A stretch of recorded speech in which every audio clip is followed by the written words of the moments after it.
At tungkol naman po doon sa hindi po nakapangalan sa inyo yung mga motor, ay kailangan nyo lang pong magdala ng authorization letter.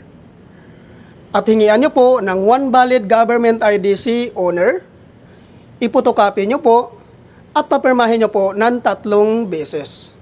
Yan po lahat ang mga requirements na kailangan po nating i-prepare before po tayo pumunta sa spot activation na ito. At ang kagandahan po dito guys, pag once ma-activate ka po dito, ay ma-avail mo po ang mga previous po na binibigay po dito ni MoveIt. Ano po ba ang mga previous na binibigay dito ni MoveIt? Ang number 1 po na previous dito guys, which is yung free helmet. Number 2, free 2 jersey.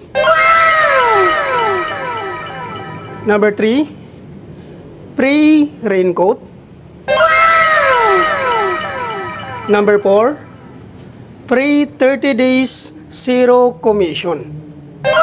So napakagandang panimula po nito guys, no, dahil meron ka na pong 30 days zero commission po pag once ma-activate ka po dito at once mag-start ka na pong bumiyahe dito. Sigurado po makakaipon ka po dito dahil po zero commission ka po for 30 days po. So napakaganda po nito guys. At ang kagandahan pa po dito guys, pag once ma-activate ka nga po dito, ay ma-avail mo po dito ang tinatawag na shared fleet po ni MoveIt. Ano po ba ito ang tinatawag na shared fleet po ni MoveIt? Ang